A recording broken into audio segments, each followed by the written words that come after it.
everyone, how are you? My name is Ayush and you are watching Journalism Beat. तो दोस्तों आज की video के अंदर हम जानेंगे कुछ बहुत इंपॉर्टेंट क्वेश्चंस जो कि हमें हमारे एंट्रेंस एग्जाम में देखने को मिलते ही मिलते हैं और इस साल भी ऐसे बहुत ज्यादा चांसेस हैं कि हमें यही क्वेश्चन इस बार के एंट्रेंस एग्जाम में भी हमें देखने को मिले। अगर आप भी बीजेएमसी की प्रिपरेशन कर रहे हैं और इस साल अपना एंट्रेंस एग्जाम देने वाले हैं तो आपके लिए ये क्वेश्चंस की प्रैक्टिस करना बहुत जरूरी है, ताकि अगर इसमें से एक भी क्वेश्चन हमें हमारे एग्जाम में मिलता है तो हम उसके अंदर फुल मार्क्स स्कोर करें और हमारा एक भी मार्क्स कटने ना दें। इसके अलावा अगर आपको कोई सी भी क्वेरी होती हो एंट्रेंस एग्जाम से रिलेटेड तो आप हमें हमारे इंस्टाग्राम हैंडल जर्नलिज्म बीट पर मैसेज कर सकते हैं और अपनी क्वेरीज पूछ सकते हैं। बिना देरी करे वीडियो की शुरुआत करते हैं और आप देखते रहिए मेरा वीडियो टिल द एंड।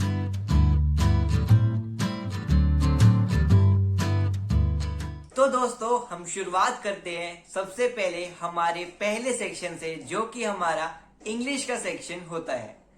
जो हमारा इंग्लिश का सेक्शन होता है उसके अंदर जो पहला क्वेश्चन हो सकता है जो आए वो होगा हमारा इंग्लिश कॉम्प्रिहेंशन का। इंग्लिश कॉम्प्रिहेंशन हम बचपन से करते आ रहे हैं और हमें इसके अंदर ज्यादा दिक्कत भी नहीं आती। आपको क्या करना है कि आपको बहुत ध्यान से आपको आपका इंग्लिश कॉम्प्रिहेंशन का जो पैसेज है उसको पढ़ना है और हमें हमारी तरफ से ये कोशिश करनी है कि हम पहली बारी में ही उसको बहुत ध्यान से पढ़े, ताकि हमें उसको दूसरी बार पढ़ने की जरूरत ना पड़े और हमारा जो टाइम वेस्ट है वो ना हो। तो हमें ध्यान से पढ़ना है और उसके अंदर जो भी क्वेश्चन दिए हुए उसको सॉल्व करना है। अब ट्रिक ये होती है कि इंग्लिश कॉम्प्रिहेंशन के अंदर हमें सिनोनिम्स और एंटोनिम्स के क्वेश्चन डाल दिए जाते हैं, तो उसके अंदर बच्चों के लिए वो सॉल्व करना काफी मुश्किल होता है। तो आप लोगों को सिनोनिम्स एंटोनिम्स की साथ ही में आपको इंग्लिश कॉम्प्रिहेंशन की बहुत अच्छे से प्रिपरेशन करनी है। जो हमारा सेकंड क्वेश्चन आता है वो होता है हमारा सेंटेंस रीअरेंजमेंट का। सेंटेंस रीअरेंजमेंट के अंदर हमें एक सेंटेंस प्रोवाइड किया जाता है जिसका कोई मीनिंग नहीं निकल रहा होता है, तो हमें उस सेंटेंस को रीऑर्डर करना होता है, उसको अरेंज करना होता है और उससे हमें एक मीनिंगफुल सेंटेंस बनाना होता है। तो आप लोगों को ये जो सेकंड क्वेश्चन मैंने आपको बताया, आपको इसकी अच्छे से प्रिपरेशन करनी है। आपको सेंटेंस रीअरेंजमेंट के क्वेश्चंस आपको आपकी बुक्स में, आपको इंटरनेट पे आपको आसानी से मिल जाएंगे, तो आपको इसकी प्रिपरेशन बहुत अच्छे से करनी है। थर्ड चीज जो कि हमें हमारे एग्जाम में मिलनी ही मिलनी होती है वो होती है हमारी fill in the blanks. Fill in the blanks के अंदर मेनली हमें कंजंक्शंस, एडजेक्टिव्स, ये सब चीजें फिल करनी होती है और वो जो सेंटेंस है उसे ग्रामेटिकली सही करना होता है। तो ये वाले जो क्वेश्चन है जिसके अंदर हमें फिल इन द ब्लैंक्स वाले करने हैं, इनकी आपको बहुत अच्छे से प्रिपरेशन करनी है और मुझे ऐसा लगता है कि आप इसको काफी अच्छे से कर भी पाओगे, क्योंकि इसके अंदर कोई बहुत ज्यादा दिमाग लगाना, फिर बहुत ज्यादा सीखने की जरूरत नहीं है। जिन लोगों की इंग्लिश अच्छी है वो इसको आसानी से कर देंगे और एक सेंटेंस को ग्रामेटिकली करेक्ट कर देंगे। हमारी जो फोर्थ थिंग है वो है हमारी one word substitution. One word substitution के अंदर हमें एक सेंटेंस दिया जाता है और हमें उसको एक वर्ड के अंदर बताना होता है। आपको कोई भी सेंटेंस दिया जाएगा और आपको उसका जो एक राइट वर्ड है जिससे कि पूरा का पूरा सेंटेंस पता चल जाए कि इसका मतलब ये है, हमें वो बताना होता है। तो आपको वन वर्ड सब्स्टिट्यूशन की प्रिपरेशन बहुत अच्छे से करनी है। इसके अलावा जो हमारी फिफ्थ चीज है वो मैं आपको रिपीट करके बताऊंगा, वो है सिनोनिम्स एंड एंटोनिम्स। सबसे इंपॉर्टेंट चीज जो कि हमें मिलती है और यही वो चीज है जिसके अंदर मैक्सिमम टू मैक्सिमम बच्चे अपने मार्क्स गवाते हैं। तो सिनोनिम्स और एंटोनिम्स की प्रिपरेशन जितनी अच्छी से आप कर सकते हो आपको वो करनी है, चाहे आप बुक से करो, चाहे आप इंटरनेट से करो, चाहे आप बुक्स रीड करके करो, चाहे आप न्यूज़पेपर रीड करके करो, बट आपको सिनोनिम्स और एंटोनिम्स की प्रिपरेशन बहुत अच्छे से करनी है। और ये वही क्वेश्चन है जो हमें एग्जाम में देखने को मिलते हैं हमारे इंग्लिश सेक्शन से। तो अभी हमने टोटल 5 क्वेश्चन जाने जो कि हमें बहुत अच्छे से प्रिपेयर करने हैं हमारे इंग्लिश सेक्शन में। पहला क्वेश्चन था हमारा कॉम्प्रिहेंसिव पैसेज, तो कॉम्प्रिहेंसिव पैसेज को बहुत अच्छे से करके जाना है। नंबर 2 था हमारा फिल इन द ब्लैंक्स, जिसके अंदर हमें कंजंक्शंस या फिर प्रोनाउंस या फिर इसके अलावा हमारे एडजेक्टिव्स ये हमें एग्जाम में मिलेंगे, हमें उसको फिल करना होगा। तीसरी चीज हमने जानी हमारा one word substitution. One word substitution की आपको बहुत अच्छे से प्रिपरेशन करनी है।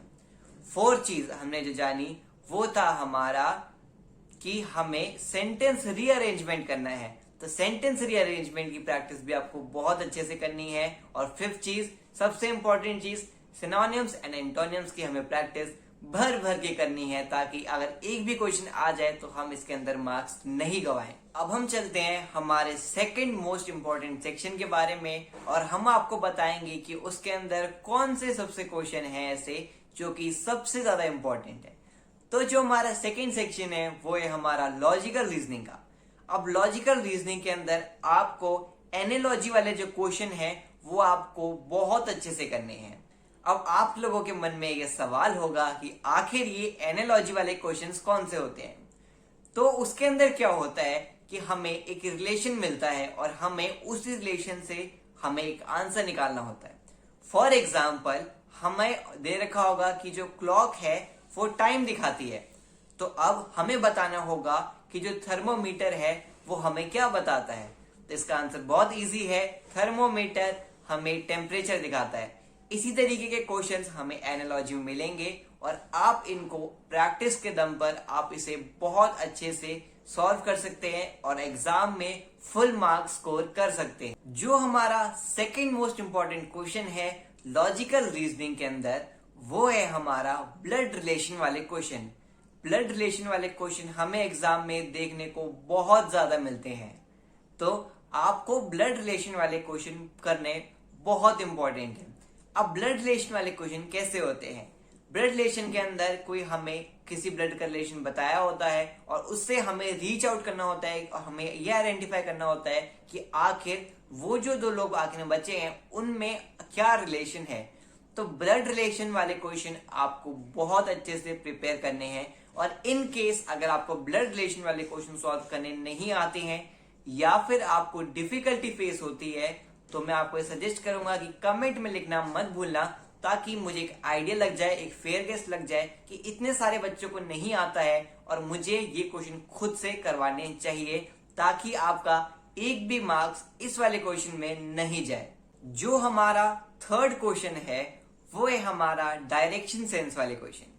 डायरेक्शन सेंस वाले क्वेश्चन जो होते हैं उसके अंदर हमें डायरेक्शन बतानी होती है।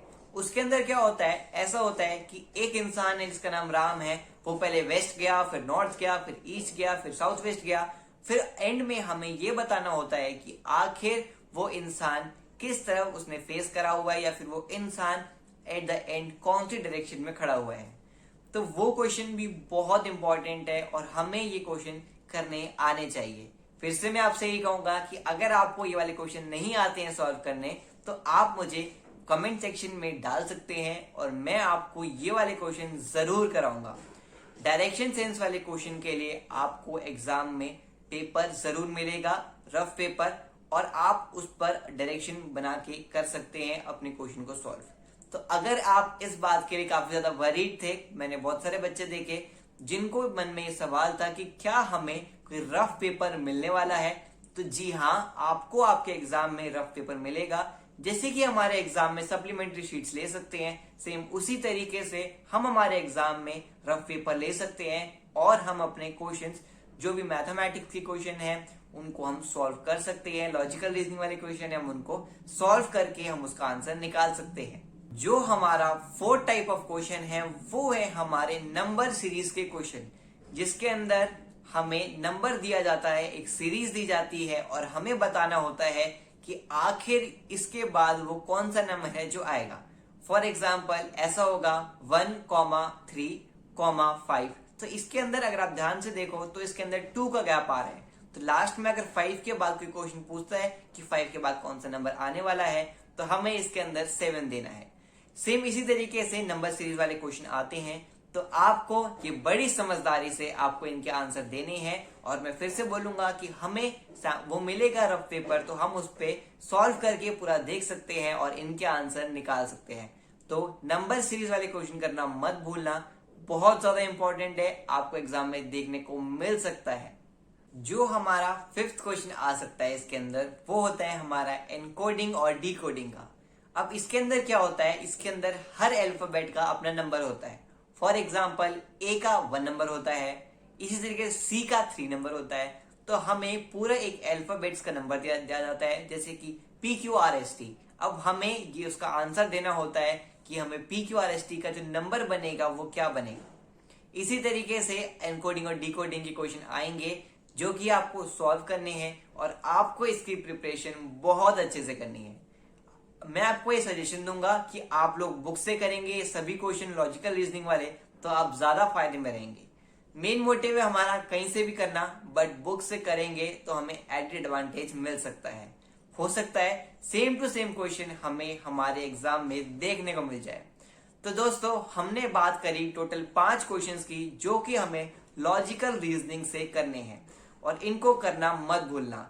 पहला सवाल जो हमारा क्वेश्चन था वो था हमारा डायरेक्शन वाला, दूसरा था हमारा रिलेशन वाला, तीसरा था हमारा नंबर सीरीज वाला, 4th था एनकोडिंग एंड डिकोडिंग, और जो 5th था हमारा वो था एनालॉजी वाला।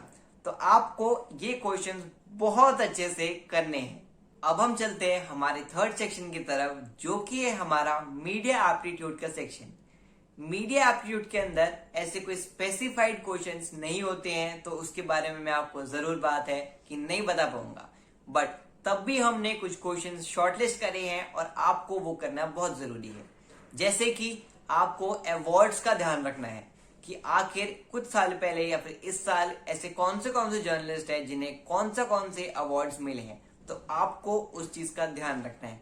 दूसरी इंपॉर्टेंट चीज जिसका आपको ध्यान रखना है वो है इन्वेंशंस का, कि आखिर टेलीविजन का इन्वेंशन कब हुआ, रेडियो का इन्वेंशन कब हुआ, किसने उनका करा इन्वेंशन, आपको इन चीजों के बारे में ध्यान रखना है। तीसरी चीज मीडिया की हिस्ट्री, वो तो है ही, तो आपको मीडिया की हिस्ट्री का ध्यान रखना है कि आखिर कैसे शुरुआत हुई, कब इंडिया के अंदर क्या चीज आई, फिर किसने उसका करा, प्रेस लॉज के बारे में ध्यान रखना है। तो ये 3 क्वेश्चन का आपको ध्यान रखना है। और सबसे इंपॉर्टेंट चीज जो मेरा सजेशन एट द लास्ट होगा, क्योंकि हमारे एग्जाम होने ही वाले हैं, वो है कि मीडिया एप्टीट्यूड के अंदर जो हमारी बुक है उसके जो पीछे जो बैक क्वेश्चन दिए हुए हैं वो हमें करके जाने ही जाने हैं। अगर मान लो उसमें से कोई भी क्वेश्चन आए तो हम उसका आंसर सही दे। तो मीडिया एप्टीट्यूड के अंदर बैक एक्सरसाइज करना मत भूलना। तो कोई दोस्तों, ये थे हमारे क्वेश्चन मीडिया एप्टीट्यूड के। मीडिया एप्टीट्यूड के अंदर मैंने आपको 3-4 चीजें ही बताई है, जो कि इसके अंदर बहुत ज्यादा अनसर्टेनिटी रहती है और हमें पता नहीं होता है कि कौन सा क्वेश्चन आने वाला है। तो आपको ये चीजें का ध्यान बहुत ज्यादा रखना है। 4th चीज जो है वो है हमारी जर्नल नॉलेज की। अब जर्नल नॉलेज के अंदर मैं आपको बहुत ज्यादा तो मैं भी नहीं बता पाऊंगा, पर 2 चीजें जो मैंने देखी है वो मैं आपको बता देता हूँ। पहली चीज है हमारी डेज की, कि आखिर आपने सुना होगा वर्ल्ड में बहुत सारे देश में हमारे डेज होते हैं, जैसे कि वर्ल्ड हेरिटेज डे हो गया, फादर्स डे हो गया, या फिर कोई बहुत इंपॉर्टेंट डे हो गया जैसे कि नेशनल डे हो गया। कुछ भी डेज, आपको डेज का बहुत ज्यादा ध्यान रखना है कि ये वाला जो डे है वो कौन सी डेट को मनाया जाता है। तो आपको डेज वाले क्वेश्चन जीके के लिए करना बहुत इंपॉर्टेंट है। इसके अलावा जो चीज मैं आपको हर बार बोलता हूं वो चीज आपको करके जरूर जानी है, वो है हमारी करंट अफेयर्स की। करंट अफेयर्स आप करोगे तो आपको बहुत फायदा मिलने वाला है। तो करंट अफेयर्स आप जीके में कर सकते हो। तो दोस्तों, मैं जीके में आपको बहुत ज्यादा तो नहीं बता पाऊंगा, बट ये 2 चीजें आपको करके जानी है और मुझे पूरी उम्मीद है कि हमारे क्वेश्चन पेपर में आए और आप सभी लोग इन सभी क्वेश्चन को बहुत अच्छे से अटेम्प्ट करो और आप मुझको याद करो। तो दोस्तों, ये थी हमारी आज की video. Thank you so much for watching the video. हम फिर मिलेंगे एक नई इंफॉर्मेशन के साथ, एक नई वीडियो के साथ। तब तक के लिए नमस्कार।